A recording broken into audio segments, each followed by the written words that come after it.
What is up, guys? Yellow Gaming here, and today I am bringing you guys episode 6 of my MLB 17 The Show Legends Fantasy Draft franchise.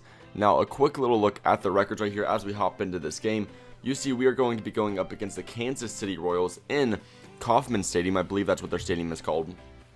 And right now we are currently fighting for one of the best records in the MLB. But I wanted to show you guys real quick before we got into this game a nice little look at some of the award races currently going on. You see Ken Griffey Jr. is first. Ralph Kiner is currently in second when it comes to MVP voting, and Burt Blyleven will be first in the Cy Young voting with an 8-1 record and a 2.8 ERA. So phenomenal start out of Blyleven. Actually, this next episode I'll probably try to use him. In this episode, though, I believe we are using our rookie. We have a rookie pitchers on the back end of our bullpen, or in our back end of our rotation. I'll need to show you guys him in just a second. But the team we're playing, the Kansas City Royals, obviously have a great record. Doesn't make a lot of sense though, because their lineup is not necessarily the most impressive thing. They have Josh Harrison, he has Juan Grandal, Cliff Floyd, obviously that's their legend, so it's kind of the star player on the team, but I guess they just have that team chemistry or some type of team building, allowing them to win a lot of games, because when you just look at their roster on paper, you wouldn't quite expect it to be as good as it was. But I actually think I did not show you guys the pitchers in this one. Either way, pitching on the mound for us will be our rookie, the number 5 starter in a rotation. I don't fully recall what his name is though, and it's going to end up bothering me a lot, but at a certain point, I'm bound to see the back of his jersey and figure it out. But I remember on the bullpen for them is Chris Archer, and that's going to be their ace. So Chris Archer is the ace for the Royals, and that's who we're going up against right now. So we're starting off the game. Rod Carew is lining out to first baseman, or to the second baseman. Then Ken Griffey Sr. is going to come up to bat and fly out right there. And shallow left center field, but the shortstop will get underneath that one. But don't worry, because Ken Griffey Jr. is up to bat. Currently first in MVP voting, and guess what? He's trying to maintain that spot. He's going to rip a ball to dead away center field, and that ball will just barely be able to get over that center field wall. Like I said, Ken Griffey Jr. is trying to win an MVP award right now, and he's obviously doing everything he can in order to do so. And right now he's first in MVP voting, so hitting the home run right there definitely is not hurting his chances of being an MVP this season. But back to back, we have Ken Griffey Jr., and then we have the number 2 guy in MVP voting, which will be Ralph Kiner. You see he's coming up to bat right now, but sadly he's not looking like a number 2 guy in MVP right now, because that was not a very good swing. He's going to fly out there to the first baseman there in shallow, or just a little bit into fly ball territory. So on the defensive end in the first inning, you see we're going to force a fly out to left field. The second at-bat of the game, we are going to try to pitch. I'm trying to remember who this is up to bat. Anyway, we got Harrison now. In the second at-bat, you see Ken Griffey Jr. trying to camp underneath that line drive to center field. He actually put a great swing in that bat. Oh, there we go. It's Joel Cooper. That's who we have. But anyways, this is our legend batter right here, Cliff Floyd, and luckily we'll be able to get him out with a nice little ground ball to second base, throw it on to first. The one benefit is Cliff Floyd is a lefty, and we have our pitcher. I think what was it, Joel Cooper, I believe his name is. He is also a lefty, so we have that lefty to lefty benefit right there in this matchup for this game against their best hitter, which is always good to have.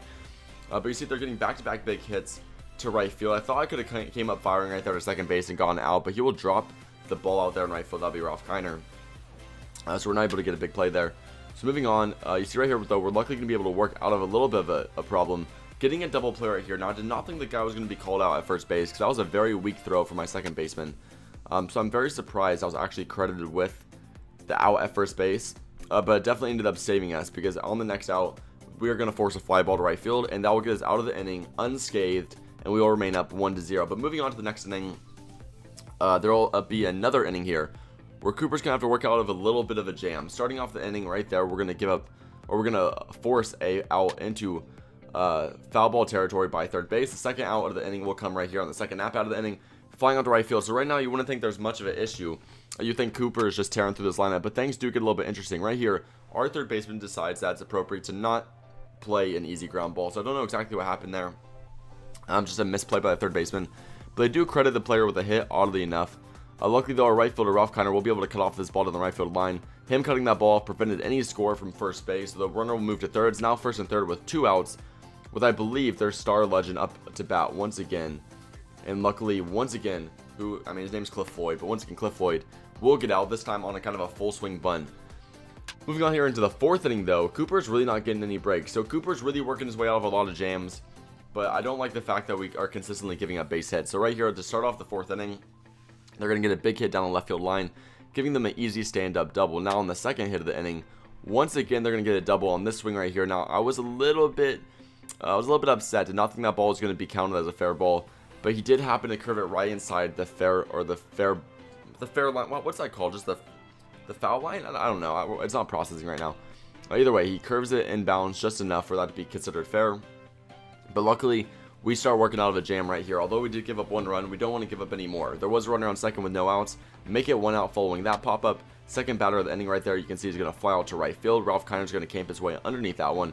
They will make a move, or actually it's not Kiner playing right field right now. It's Bichette, and I've been saying Bichette the whole season, but I believe, I don't remember what his name was as we get the 3rd out of the inning, but I had a person commenting the other day on one of my videos, and he said his name is Dante Bichette or Bichette. I'm gonna have to put more research into that, but I do appreciate you calling it out and helping me out with that name right there. I just figured it was one of those names that was just formally said. You know, I just used I can't even think of what it's called, but I just basically sounded the word out. You never think it's Bichette. It's one of those weird names where it's hard to fully determine. I might be wrong even when I'm saying it right now. I might not even be remembering it correctly, so don't even quote me on this. It's the correct way to say his name.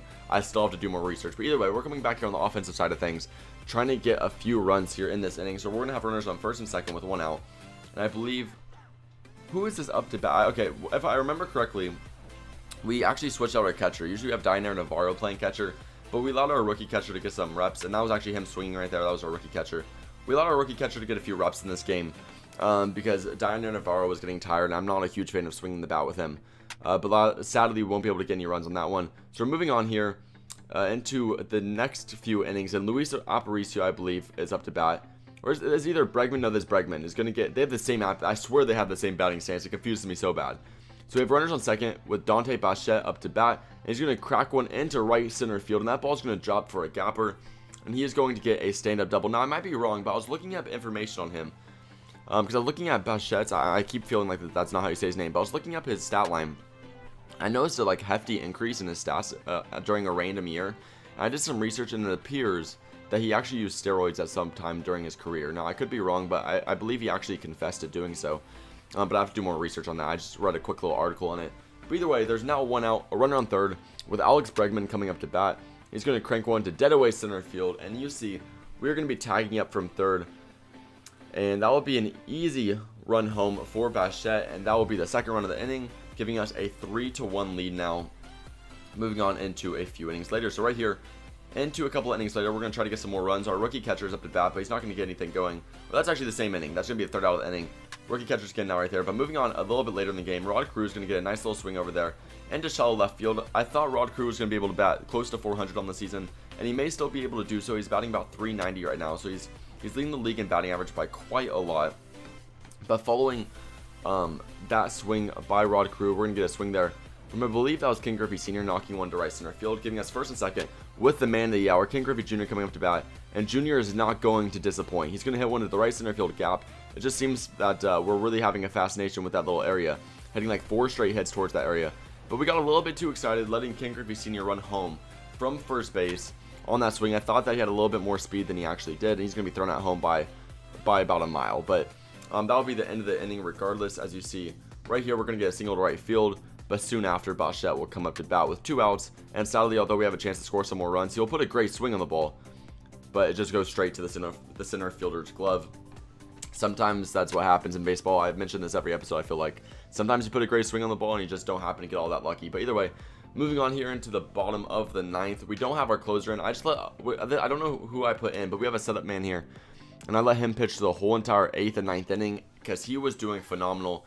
You'll see in the box score after the game, but I really like it when a reliever comes up big for us, and this one definitely did. I believe he pitched 2.1 innings to finish off the game, only giving up 1 hit, no runs obviously, just pitched a great game to finish it off. So that will be the end of this episode. If you guys enjoyed, please click that like button below. Make sure to comment your opinion of this episode and what I could do to make it more interesting in the comment sections below. And lastly, subscribe if you haven't already to stay tuned to this series and other series I got going on my channel.